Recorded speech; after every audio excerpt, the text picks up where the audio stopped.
ভালোবাসার সীমানা পেরিয়ে লিখেছেন প্রিয়স্মিতা তেহজিব রায়। পর্ব সংখ্যা ৭৫। কণ্ঠে জান্নাতুল ফেরদৌস। মোড়ল মশাই, এবার ওদের দিয়ে কি করব? ওদের যেহেতু বিয়ে দিয়ে দিয়েছি, তাহলে এবার এদের ছেড়ে দেই, কি বলুন? আচ্ছা, শিক্ষা হয়েছে বাচ্চাদের। আর মনে হয় না এই জন্মে এমন করবে, বলে উত্তরের প্রত্যাশা করল না লোকটা। মোড়লের দিকে তাকালো। গ্রামের সকলে অধিক আগ্রহ নিয়ে তাকিয়ে আছে রায় শোনার আশায়। তখনকার ৫০ জনের কিছু সংখ্যক জনগণ বেড়ে এখন ৫০০ জনের কাছাকাছি। লোকদের নানাবিধ বিশ্রী মন্তব্যের কথায় অস্বস্তি বাড়ছে দুজনেরই। এটা হচ্ছে গ্রামের লোকেদের বিশ্বস্ত।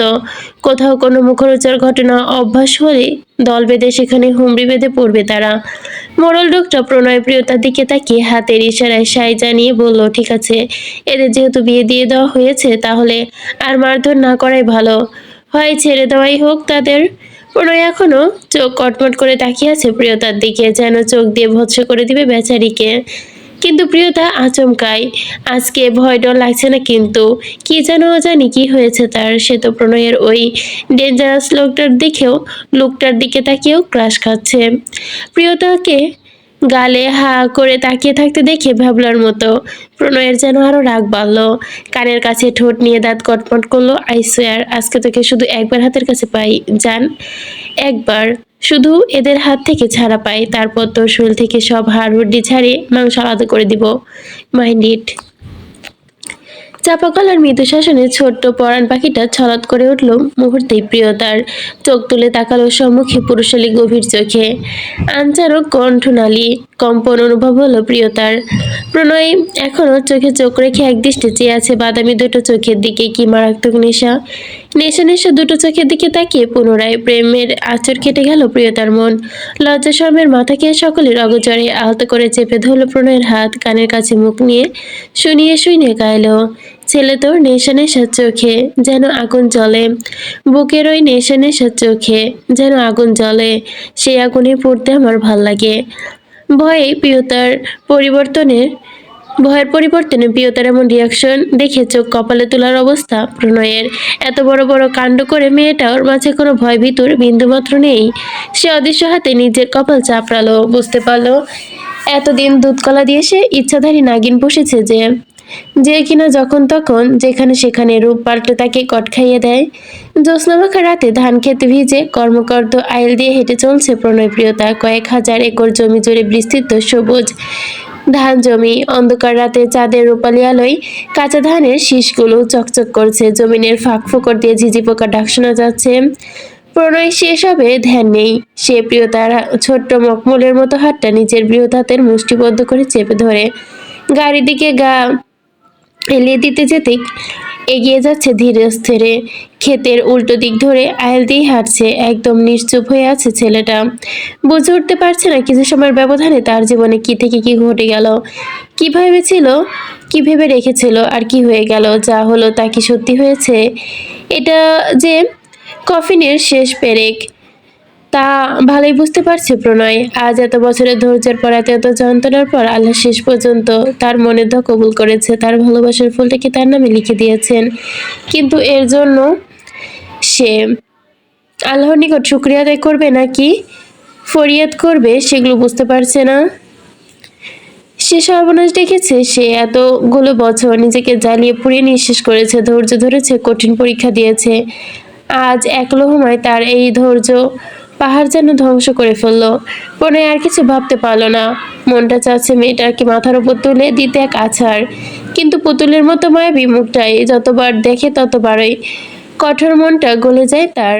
অনন্তরটা অভিমান করে বলে, ছলনাময়ী। কিন্তু মুখে যতবার বলার চেষ্টা করে ততবারই কণ্ঠনালী যেন আটকে দেয়। এই মেয়েটাকে দূরে থাকলে যন্ত্রণারও বাড়ে, কাছে আসলে আরো বেশি যন্ত্রণা দেয়। চুমুকের মতো আকর্ষণ করে মেয়েটার সবুজ চোখটা। এত কষ্ট কেন দেয় মেয়েটা? সে কি জানে তার উপস্থিতিতে কতটা উন্মাদ হয়ে যায় প্রণয়? কিন্তু নিজে এত দুর্বলতা থাকা সত্ত্বেও সে কখনো মেয়েটাকে পাওয়ার আশা করেনি, নিজের অনিশ্চিত জীবনের সাথে জড়াতে চায়নি মেয়েটাকে। এই বোকা মেয়েটা কি বুঝলো? সে নিজের হাতে নিজের বড় সর্বনাশ করে দিল। ফুল ভেবে সে কাটা স্তূপকে আপন করে নিয়েছে, এখন আঘাত সইবে কিভাবে? পথ চলতে চলতে প্রিয়তার মাথায় ফট করে আবার একটা দুর্দান্ত আইডিয়া চলে এলো। সে প্রণয়ের বাহু ঝাঁকিয়ে উচ্ছ্বসিত কণ্ঠে বলল, একটা কথা শুনবেন প্রণয় ভাই? প্রণয় আনমনে জবাব দিল, বল। প্রিয়তা মাথার ওপর থেকে ওড়নাটা টেনে লজ্জা পাওয়ার ভান ধরলো, মাথা নিচু করে বলল, আগে বলুন, বকা দিবেন না? তাহলে বলবো। বদমাইশি করলে শুধুই বকবো না, ধান গাছের সাথে বেঁধে ছাল ছাড়িয়ে নেব তোর। প্রিয়তার মুখ ছোট করে ফেললো, আঙ্গুলের মাথায় ওড়না পেঁচাতে পেঁচাতে বলল, আমি যেন ওনাকে ভয় পাই আর কি। শুধু শুধু ভয় দেখাবেন না। আচ্ছা, ভয় পাস না? তাহলে তো মেপে দেখতে হচ্ছে তোর কয় কেজি কলিজায় সাহস বেড়েছে। হুম, অনুন অনুন। আমি কি ভয় পাই নাকি? প্রণয়কে আপাদমস্তক পর্যবেক্ষণ করে বলল, কি ব্যাপার? এত বছর পর ছোট বদমাইশটা আবার উকি দিচ্ছে নাকি? প্রিয়তার মুখে হাসি মিলিয়ে গেল। কিছুক্ষণ চুপ থেকে দীপ্ত কণ্ঠে বলল, মুক্তি পেয়েছে। সে যন্ত্রণার বিষাদময় শিকল থেকে মুক্তি পেয়েছে। কোন এক নিষিদ্ধ মানুষের ভালোবাসার অপরাধে তার যাবজ্জীবন কারাদণ্ড হয়েছিল। সে কখনো স্বপ্নেও ভাবতে পারেনি তার জীবনে আবার কখনো সুখের সূর্যোদয় হবে। সেই নিষিদ্ধ মানুষটাকে কোনো একদিন তার নিজের করে পাবে, একান্ত করে। উত্তর শুনে বুকটা ধরফর করে ওঠে প্রণয়ের। অপরাধ বোধে নীলচে ব্যথায় পাঁজরের হাড় যেন ছেয়ে গেছে। সত্যি তো সে আসল অপরাধী। তার জন্যই তো সারাদিন হাসতে থাকা মেয়েটা একসময় হাসতে ভুলে গিয়েছিল। শত কষ্ট বুকে চেপে রেখেছিল এই ছোট্ট পাখিটা। প্রিয়তা পুনরায় অতিষ্ঠ হয়ে ঝাঁকিয়ে ধরে প্রণয়কে। এই যে শুনুন না। বল। প্রিয়তা সব সিরিয়াসনেস ছুঁড়ে ফেলে, আবারও মুখে লাজুক ভাব ফুটিয়ে তুলল, আমতা আমতা করে বলল, চলুন না এখানেই ফরজ কাজটা সেরে ফেলি। প্রণয়ের হাঁটা থামিয়ে দিয়ে ঘাড় কাত করে তাকালো প্রিয়তার দিকে। সন্ধিহান চোখে তাকিয়ে থেকে বলল, কি ফরজ কাজ?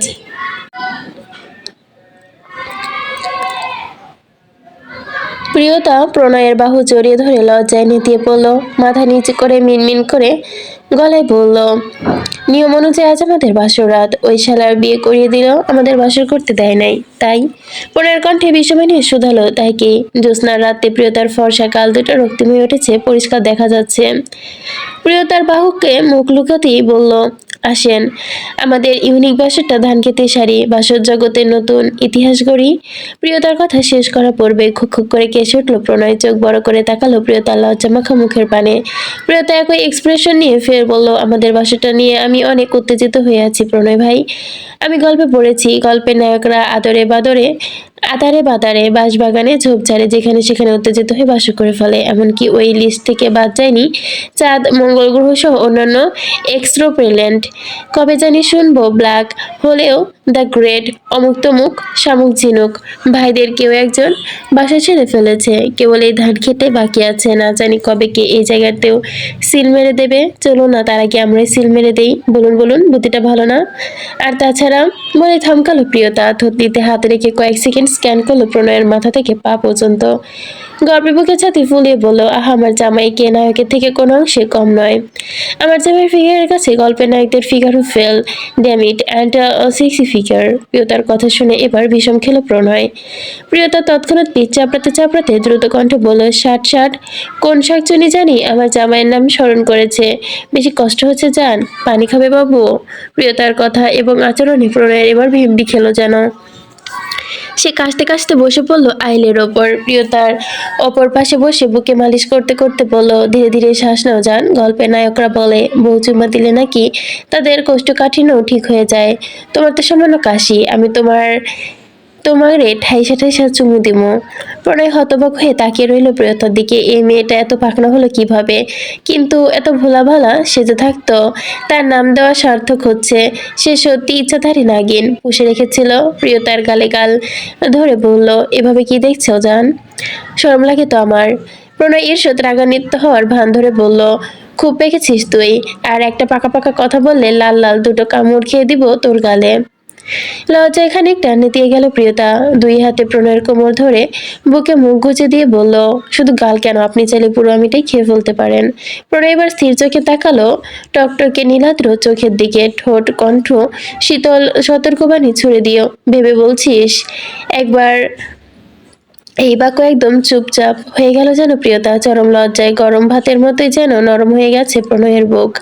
নিজের বলা বেফাঁস কথাগুলো ভেবে আরো বেশি লজ্জায় হাঁসফাঁস করছে মেয়েটা। অতিরিক্ত খুশিতে ভুলভাল বকে ফেলেছে। এখন মন চাচ্ছে এই মানুষটার বুকের ভেতর ঢুকিয়ে লজ্জা নিবারণ করতে। আচ্ছা, সত্যি কি কারো বুকের ভেতর ঢুকে পড়া যায়? ইস, যদি যেত, তাহলে বাহিরের এই টক্সিন দুনিয়ার প্রতি কোনো ইন্টারেস্ট ছিল না প্রিয়তার। সে সত্যি সত্যি তার প্রণয় ভাইয়ের মধ্যে হারিয়ে যেত। পরম শান্তিতে আপনা আপনি চোখ বুজে এলো প্রণয়ের।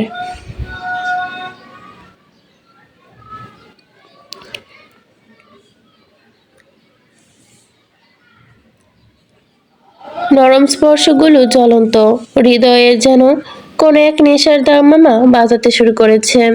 এত তৃপ্ত, এত শান্তি, এত সুখ, এ কেন মহাদুর্লভ বস্তু, যা পৃথিবীর অন্য কোথাও মিলবে না। বাচ্চা একটা মেয়ে, ছোট ছোট হাত আর ছোট একটা মুখ, তবু আল্লাহ তার সব সুখ শান্তি বন্দি করেছে এই মেয়েটার ভেতরেই। এই মেয়েটা ব্যতীত যেন পৃথিবীর শান্ত শীতল বাতাসটা বিষাক্ত দূষিত মনে হয় প্রণয়ের কাছে। এত মায়া কেন লাগে মেয়েটার প্রতি? কেন বারবার প্রণয়ের ভালোবাসার কাঙ্গাল বানায় এই মেয়ে? এই মেয়েকে দেখলে পরে যে বড় বাঁচতে ইচ্ছে হয় না, নিজের উজাড় করে দিয়ে ভালোবাসতে ইচ্ছে হয় শুধু এই মেয়েটাকে। প্রণয় আর ভাবতে পারল না। প্রিয়তার দুহাত জড়িয়ে ধরে বুকের কাছে উষ্ণ ললাটে তপ্ত চুমু এঁকে দিয়ে আস্তে করে বলল, আমার রাজকন্যা, তোমার সুখের জন্য আজ থেকে আমি সব কোরবান করব। নিজের শেষ নিঃশ্বাস দিয়ে হলেও ভালোবাসবো। যতদিন বাঁচবো তোমাকে বুকের আগলে রাখবো। আর কাউকে আঘাত করতে দেব না তোমায়, আর কাউকে কষ্ট দিতে দেব না তোমায়। খুব খুব খুব ভালোবাসবো তোমায়। ঈষৎ কেঁপে উঠল প্রিয়তা, চাপটে ধরল প্রণয়কে। ব্যাস, এই জীবনে তার আর চাওয়ার পর কিচ্ছু নেই। কিচ্ছু নেই মানে কিচ্ছু নেই। প্রণয় ভাই, হু পাখি, আমাকে আপনার বুকের মধ্যে ঢুকিয়ে ফেলুন প্রণয় ভাই। আমি আর এক সেকেন্ডও আপনার থেকে দূরে থাকতে চাই না। আমার আর এক সেকেন্ডও আপনার ভালোবাসা থেকে বঞ্চিত হতে চাই না। অনেক দুঃখের পর আমি আপনাকে পেয়েছি। আপনি শুধু আমার, আমার মানে আমারই, শুধুই আমার। শুধু আপনাকে চাই আমি, আপনার রন্ধে রন্ধে আমি নামক বিষয়টা ছড়িয়ে দিতে চাই বিষের মতো। কথাগুলো শ্রাবণ হতেই ঠোঁট কামড়ে হাসলো প্রণয়, আর কাছে টেনে নিল ছোট্ট পাখিটাকে। ছোট্ট পাখিটা তার বিষাক্ত প্রেমদহন সইতে না পেরে বারবার ছুটে এসেছে তার দুয়ারে, কিন্তু সে, ও প্রণয় ভাই, আমাকে আর কষ্ট দেবেন না তো? প্লিজ বলো না। আর যে ধৈর্য নেই আমার। কথাগুলো বলতে বলতেই ফুপিয়ে ওঠে প্রিয়তা। প্রণয় কোমর চেপে ধরে উঠিয়ে কোলে বসালো তাকে। চোখের পানি ভেজা ছোট্ট চুলগুলো কানের পাশ পিঠে গুজে দিয়ে সযত্নে ভিজে যাওয়া বৃদ্ধা আঙ্গুল বুলিয়ে চুমু খেলে দিল শব্দ করে। ধীর করে নাক ও ঠোঁটের উষ্ণ নরম স্পর্শ এঁকে দিল সারা মুখে। আসক্তি বাড়তে বাড়তে মেয়েটা তাকে পাগল বানিয়ে দিয়েছে। পাগল বানানো ছাড়া যেন এর শেষ নেই। প্রণয়ের ছোট্ট আদরে আরো আশ্রয় পেল প্রিয়তা। এতদিনের জমানো কান্নাগুলো গলা দিয়ে উগড়ে আসতে যাচ্ছে এই মুহূর্তে। পুরো ছোট ছোট আদর আর প্রশ্রয় পেল যেন প্রিয়তা। এতদিনে জমে রাখা কান্নাগুলো গলা পাকিয়ে উগড়ে আসতে চাচ্ছে। নিজেকে আর কন্ট্রোল করতে পারলো না প্রিয়তা। প্রণয়ের গলায় মুখ বুজে হাউমাউ করে কাঁদতে লাগলো। অতিরিক্ত আবেগপ্রবণ হয়ে ধারালো নখখানা দিয়ে খামচে ধরে প্রণয়ের প্রশস্ত পিঠ। চোখের পানিতে টপ টপ করে শার্টের সাদা অংশ ভিজে যায়। তবুও নীরব থাকলো প্রণয়। দীর্ঘ চুলের গোছে হাত বোলাতে বোলাতে ধীর স্থির কণ্ঠে বলে উঠল, তোমাকে আজ বাধা দেব না জান। কাঁদ, তুই যত ইচ্ছা কাঁদ, আমার বুকে মাথা রেখে কাঁদ, চিৎকার করে কাঁদ। এটাই তো শেষ কান্না। আজকের পর থেকে তোকে তোর প্রণয় ভাই আর কখনো কাঁদতে দেবে না, অন্তত এই জীবনে। আমি জীবিত থাকা অবস্থায় তো কখনোই না। তোর কষ্ট হবে এমন কিছু আর তোর প্রণয় ভাই কখনো করবে না। তোর সব কথা শুনে চলবে, তুই যা বলবি তাই করবে, প্রয়োজন হলে তোর কথায় উঠবে বসবে, নিজের শেষ নিঃশ্বাস অব্দি বুকের মাঝে পুষে রাখবে তোকে। আশ্বাস শুনে কান্না থামিয়ে দিল প্রিয়তা। প্রণয়ের শার্টে নাক মুখ মুছে হেঁচকে তুলে বলল, কথা দিচ্ছেন? দীর্ঘশ্বাস ফেলে প্রণয় হেসে উঠল, কান্নার তোরে লাল হয়ে যা টমেটোর মতো গাল দুটো দিকে টেনে দিয়ে শূন্য কণ্ঠে গান ধরল, কথা দিলাম তোমাকে একলা না রাখার, হব ছায়াদের মতো সঙ্গী আমি তোমার, আমি তোর। ঘড়ির কাঁটায় হয়তো রাত দুটো। মধ্যরাতে শুনশান নীরবতা বক্ষে বিরাজমান। বাইরের ঘন কুয়াশা পড়েছে। নভেম্বর মাস, তাই হয়তো ঠান্ডাটাও অনেকটা ঝাঁকিয়ে পড়েছে। একটা কম্বল ঠান্ডা ধরে না, তাই একটু বেশি শীত লাগছে সে তার। ঘুমের মধ্যে বারবার গুটিয়ে যাচ্ছে আবির্ভাবের উষ্ণ গরম প্রশস্ত বুকে। আবির্ভাবও নড়ে ওঠা ঘুমের মধ্যেই দুই হাতে বুক টেনে মিশিয়ে নিল নরম তুলতুলে আদরের শরীরটা। এ দুজনের গভীর তন্নমগ্ন ঠান্ডা ঠান্ডা আবহাওয়ায় নিশুতি রাতের নীরবতা আর বুকের মাঝে জড়িয়ে থাকা ভালোবাসার মানুষকে। কে জানি বলেছিল সুখী হতে নাকি টাকা লাগে, সে হয়তো আজকের দিনটা জানতো না, তাই এমনটা বলেছিল। কিন্তু তাদের এই সুখের নিশি বেশিক্ষণ স্থায়ী হলো না। বিকট এক চিৎকারে একসাথে ধরফর করে শোয়া থেকে উঠলো দুজন। বাইরে থেকে কারো তীব্র কান্না হাজারি বিগলিয়ে শব্দ মাথা ঝাঁকিয়ে তুলেছে। সেটা টুলু টুলু চোখে তাকালো আবির্ভাবের দিকে। এই এক নিত্য জ্বালা। সে পুনরায় আবির্ভাবের বুকে লুটিয়ে পড়ে বলল, আপনাকে না বলেছিলাম তুলো কিনে আনতে, রাতে কানে দিয়ে ঘুমাবো।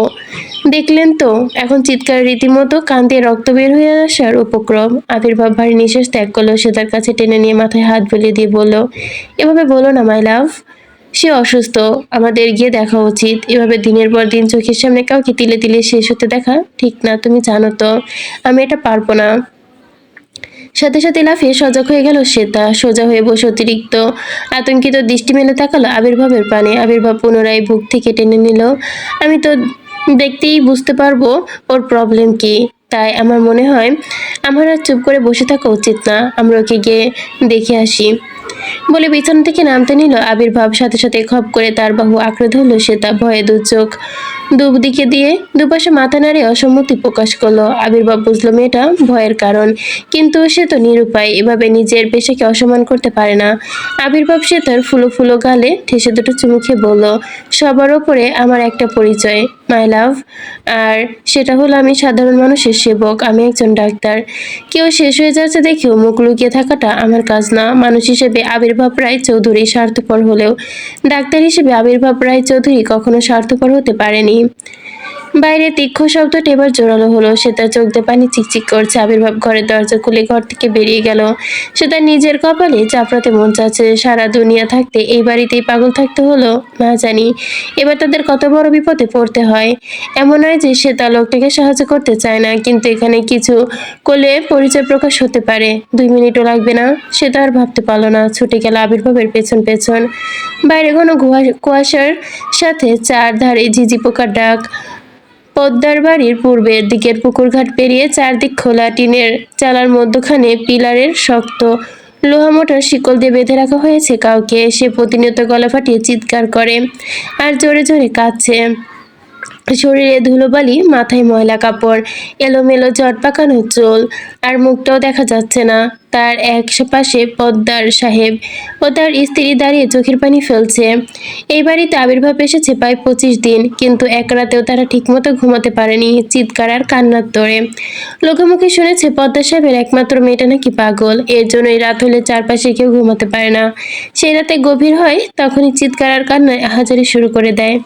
আবির্ভাব অনেকবার চেয়েছে মেয়েটাকে দেখতে, কিন্তু সে তা কখনো আসতে দেয়নি। কিন্তু আবির্ভাব তাকে মেডিকেলি অ্যাডভাইস দিলেও, ওষুধ সাজেস্ট করলেও তাদের ধরা পড়তেই 2 দিন লাগবে না। তাই ওর মনের ভয়টাও নেহাত ভুল নয়। কিন্তু কি করার, আবির্ভাব যে শপথ নিয়েছে অসুস্থ মানুষের সেবা করার, সবার আগে তার পরিচয় সে একজন ডক্টর। আবির্ভাব শান্ত চোখে মেয়েটাকে দেখতে দেখতে সে ধীর পায়ে দাঁড়ালো পদ্মার সাহেবের পাশে। মেয়েটি এখনো অস্বাভাবিক আক্রমণাত্মক আচরণ করছে। আবির্ভাব মেয়েটার পানে চেয়ে থেকেই ঠোঁটে ঠান্ডা জনিতে বলল, ওনার আসল নাম কি চাচা? পদ্মা সাহেব জলভরা নয়নে আঙ্গুলের ডগায় চশমা মুছে নিয়ে লম্বা চড়া গড়নের ছেলেটার দিকে তাকালো। আঁচলে মুখ গুজলে তৎক্ষণাৎ হু হু করে কেঁদে উঠল মনোয়ারা বেগম। সে তা হন্তদন্ত এসে দাঁড়ালো আবির্ভাবের পাশে।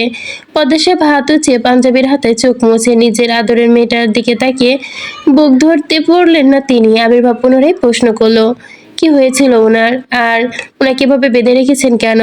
কেন ডাক্তার দেখাননি? পদ্মা সাহেব সামনে দাঁড়ানো ছেলেটার কৌতূহলী চোখের দিকে তাকিয়ে কি বলবে বুঝতে পারলেন না। সে তো আবির্ভাবের বাহু চেপে ধরে অশ্রুসিক্ত চোখে দুপাশে মাথা নেড়ে বোঝালো, এমন কিছু করো না যাতে এদের সন্দেহ হয়। আবির্ভাব সে তার অব্যস্ত কথাগুলো বুঝলো, কিন্তু কোনো প্রতিক্রিয়া দেখালো না। সামনে পিলারে বাঁধা মানসিক ভারসাম্যহীন মেয়েটার দিকে চেয়ে থেকেই ঠান্ডা কণ্ঠে বলল, আপনার মেয়ে কি হঠাৎ করেই বড় কোনো মানসিক আঘাত পেয়েছিল, যেটা সে মন থেকে সহ্য করতে পারেনি?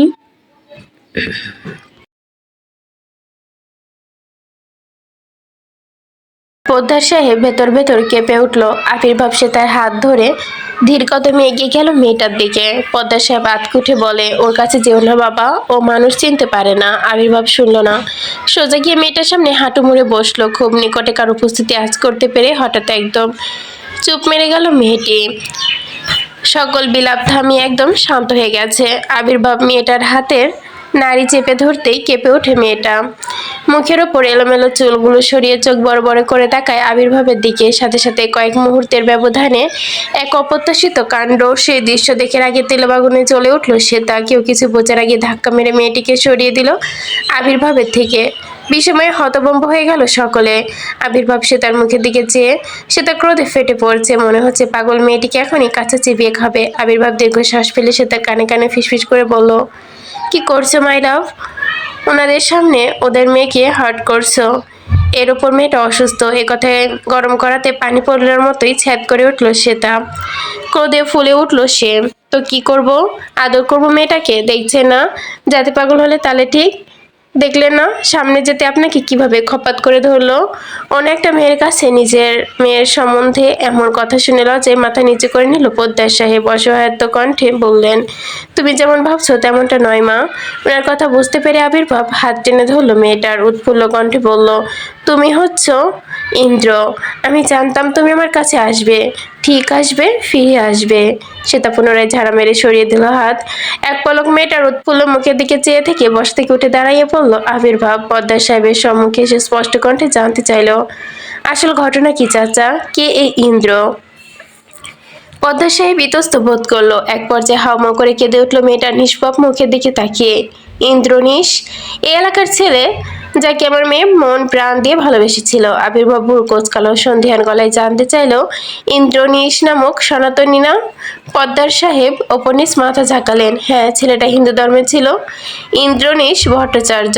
তারপর কি হলো? ইন্দ্রনীশ ছিল এলাকার সুনামধন্য ব্রাহ্মণ পরিবারের ছেলে। আমি জানি না বাবা কোথায় থেকে কতদূর কি হয়েছে, কিন্তু হঠাৎ একদিন দূর থেকে জানতে পারি ভট্টাচার্য বাড়িতে নাকি অনেক বড় ঝামেলা লেগেছে। কি নিয়ে জানতাম না, তাই আগ্রহ দেখায়নি। এরপর থেকে মানুষ কেমন কেমন চোখে তাকাতে লাগলো আমার দিকে। দেখলেই কানাঘুষো করতো, ফিসফিস করতো।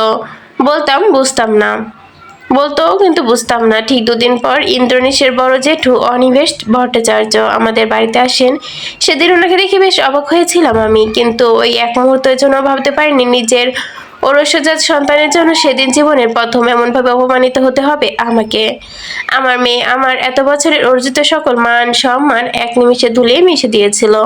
পুরো পরিবার মিলে আমাদের ইচ্ছে মতো কথা শোনায়। পুরো এলাকা জুড়ে ধিদি পড়ে যায় আমার মেয়ে নাকি ব্রাহ্মণ ছেলের সাথে কত রকম কথা, কত বানিয়ে বানিয়ে কি শুরু করলো। ছিছি, মেয়েটাকে বাধ্য হয়ে ঘরে আটকে রাখি, তবুও মানুষ শান্ত হয় না। গ্রামের মানুষ স্বভাবই ছিল তিলকে তাল করা। এক পর্যায়ে বিচার সালিশ বসে। তার বাক্যর আসলে এই গ্রামে থেকে এসব অনাচার করা যাবে না। এক নয়, দুই নয়, 10 জন নয়, একজন 10 জনকে নষ্ট করবে, তাই কি হয়? মেয়েকে 1 সপ্তাহের মধ্যে বিয়ে দিতে হবে, না হলে গ্রাম ছাড়তে হবে। আমরা কোথায় যেতাম বাবা? আমাদের এই গ্রাম ছাড়া কোথাও কেউ নেই। আর মেয়েটাকেও বিয়ের উপযুক্ত ছিল, তাই ওদের দেওয়া প্রথম রাস্তায় বেছে নিই। এক না এক সময় মেয়ে আমার বিয়ে দিতেই হতো। তারপর তারপর মেয়েকে বিয়ে দেওয়ার জন্য অনেক পাত্র দেখি, কিন্তু কোনো পরিবারই আমাদের মেয়ের সাথে ছেলে বিয়ে দিতে রাজি না। এমন নয় যে আমাদের মেয়ে দেখতে শুনতে খারাপ ছিল, আমাদের মেয়ের মতো সুন্দর এই পুরো গ্রামে দুটো ছিল না। তবুও কোনো পরিবার প্রস্তাবটি নিতে রাজি হচ্ছিল না। কেউ চাচ্ছিল না আমার মেয়েকে তাদের ছেলের বউ করতে, কারণ ততদিনে অনেকটা বদনাম রটে গিয়েছিল।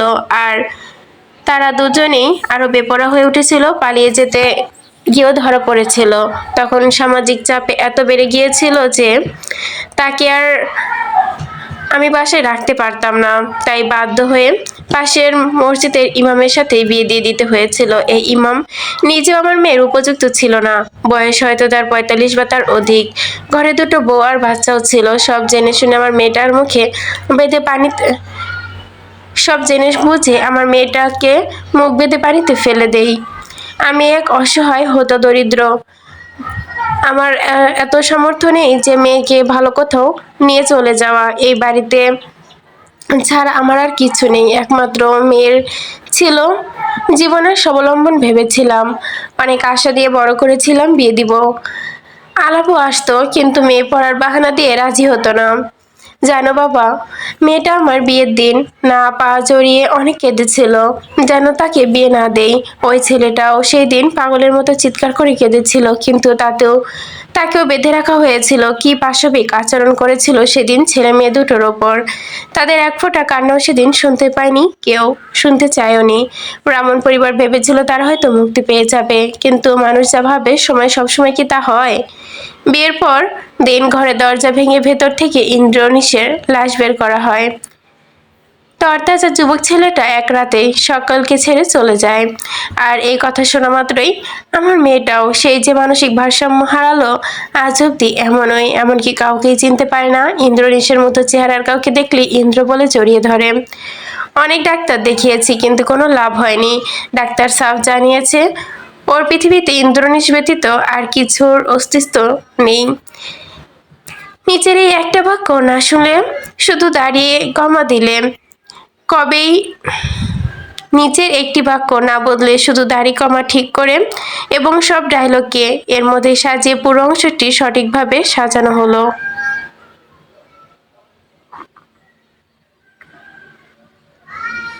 পদ্মা সাহেব বলতে বলতেই ঝরঝরিয়ে কেঁদে উঠলেন। শ্বেতা ও আবির্ভাব সবটা শুনে তবদা খেয়ে গেল। কিছুক্ষণ দাঁড়িয়ে রইল, বাকরুদ্ধ হয়ে একের পর এক মুখের দিকে তাকালো।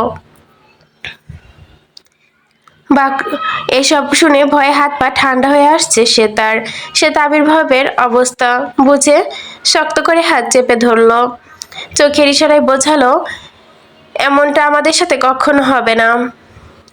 বলা ভালো বলা ভালো মেয়ে পোদ্দার সাহেবের মেয়ের নাম চন্দ্রা। আবির্ভাব চন্দ্রার অবস্থা দেখে শ্বেতাকে নিয়ে ঘরে চলে গেল।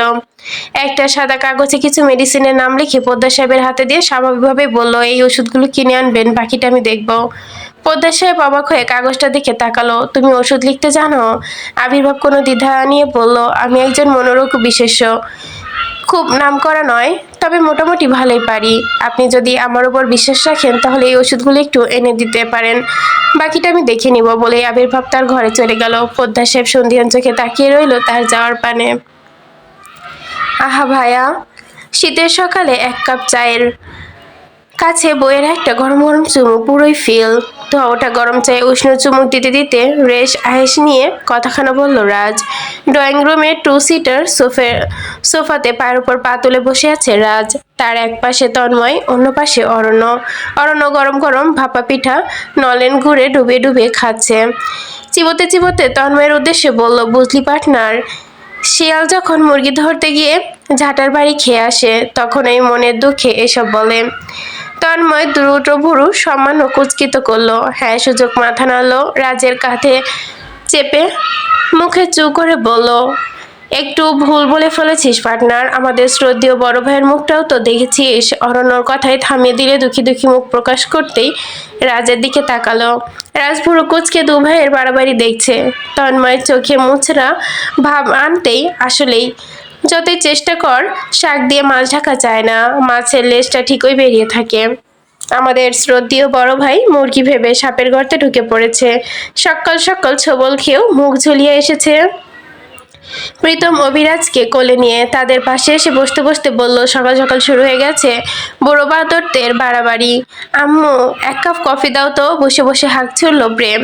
সমুদ্র ওর পাশে বসতেই ম্যাগাজিন হাতে নিল। এখনই দিচ্ছি আব্বু। দেখতে দেখতে সাদমান শিকদার, খলিল শিকদার, সাজিদ শিকদার গায়ে শাল পেঁচিয়ে ড্রয়িং রুমে এসে বসলেন। বাপ চাচাদের দেখে ভদ্র হয়ে গেল সকলে। অনুশ্রী বেগম সকালে চা নাস্তা তৈরি করছিলেন, তা এনে দিল।